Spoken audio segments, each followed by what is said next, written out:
Yo, what's going on, guys? Incarnate HD or Doom Incarnate here, bringing you guys 100 kills in free-for-all on Black Ops 2 with the PDW by who other than Ronaldo.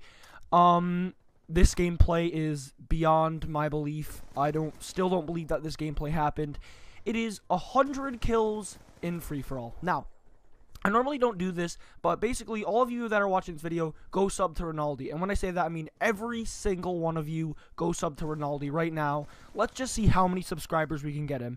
Every single one of you go sub to Ronaldo right now. Click off this video, go subscribe to Ronaldo, then come back to this video because Ronaldo deserves everything. If you go to this guy's channel, he is the best free-for-all player I have ever seen. The gameplays that this guy uploads in free-for-all are beyond anything you will ever see. Not a single player has anything like it.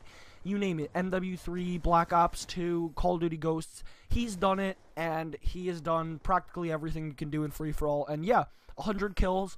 Now, I know a lot of comments will say, you can't get 100 kills in free-for-all, it only goes up to 30. Well, basically what he does is he gets 29 kills, backs out, joins the same game by joining one of his recent players, and he keeps doing that over and over again until he finally gets 100 kills.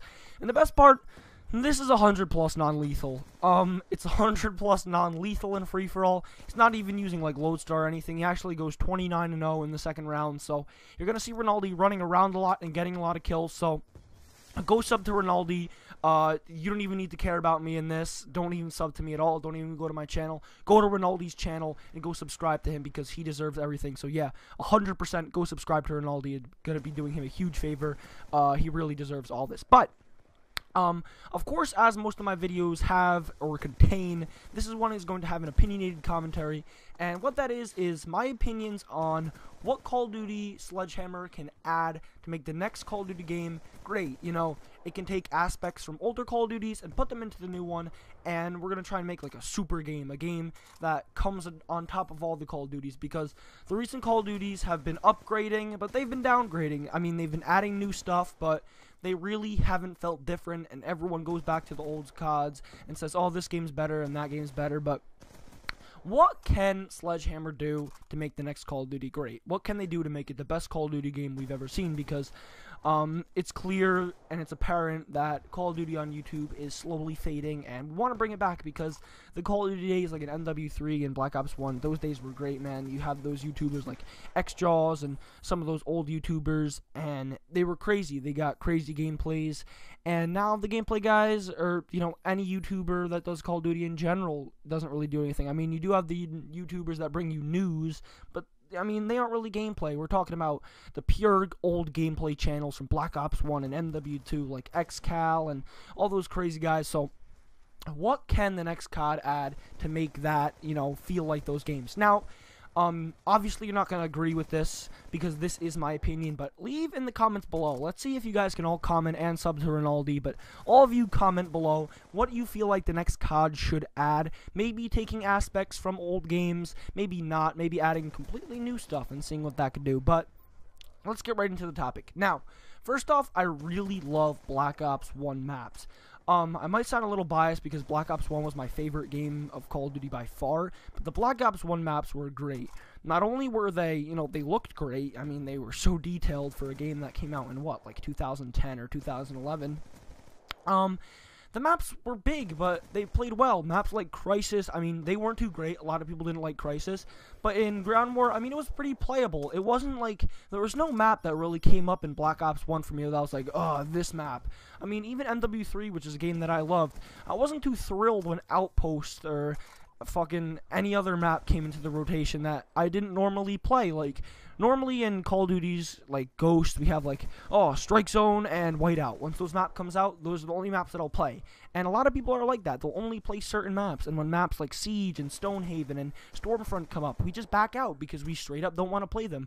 But in old CODs like MW2 and Black Ops 1, I really can't pinpoint a map that I saw that really made me want to back out. Yes, some Infinity Ward DLC made you, you know, shake your head and, like, why would they add this? But overall, the maps in the vanilla game, they were great. I mean, I really enjoyed them, and there was no real map that I backed out for, and I mean, that was great. Alright, now, second of all, I feel like adding stopping power wouldn't be too bad of an idea, but you need to put it in the same slot as the stealth perk, and once again, revert it back to 3 perks. Now, ever since Call of Duty Black Ops 2, we've had the ability to have more than 1 perk, or more than 3 perks on our starting class. Now, obviously in MW3, you had Specialist, which allowed you to get more perks as you progress through the kill streaks, but in games like Black Ops 2 and Call of Duty Ghost, you can start out with more than 3 perks and even less than 3 perks if you decide to. Now, a lot of people say, oh, this is great, you can customize your loadout more, but I feel like it changes the game too much. Now, obviously in Black Ops 2, there was a pretty standard setup, Hardline, Scavenger, Tac Mask, and, you know, whatever other perks they'd run. Everyone ran that. But, yeah, people could run around with knives and everything with all the perks, but I just feel like the game got too advanced, and it just didn't really add anything. I feel like it made the game more stupid because people could run stealth perks and they could run flak jacket, and it just really was stupid. And I just feel like reverting back to a 3 perk system with specialists still would be a great idea in games like MW3 and stuff. So now why I feel like bringing back stopping power would actually be a good idea. You see a lot of people in games like MW3 run, you know, Assassin.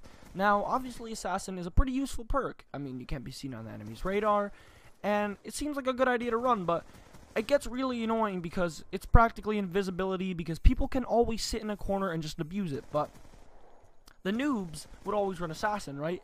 But in MW2, I think it was Cold-Blooded, the perk that kept you off the radar. It was in the same slot as stopping power. But as those noobs read the perk descriptions, they saw they could either get more bullet damage or not be seen on the radar. Now, what would you pick?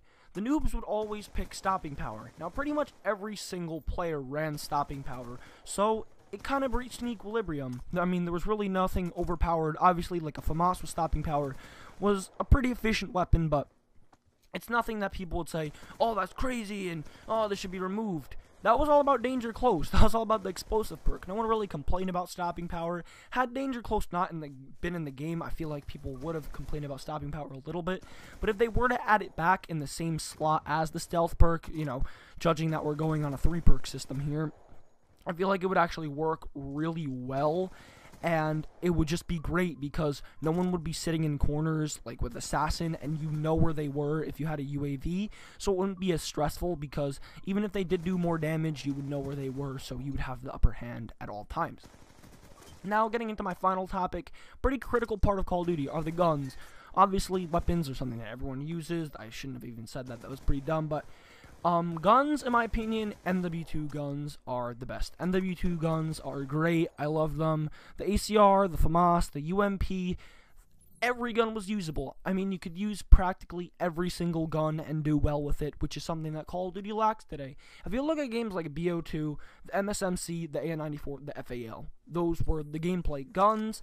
Those were the guns that everyone used. Those were the guns that everyone killed you with, and that was that. No one used anything different. There was no variety. Every game felt the same because everyone just ran around with those guns, and it was nothing different. Every game felt the same, but in MW2, everyone used the guns because with stopping power, pretty much, they all reach an equilibrium. They'd all kill in like 2 bullets or 3 bullets, and it wouldn't be bad. Everyone would have a good time. I know some people hate MW2. I'm not a huge fan of it, but the guns in that game were great. I'm going to be the first to admit it.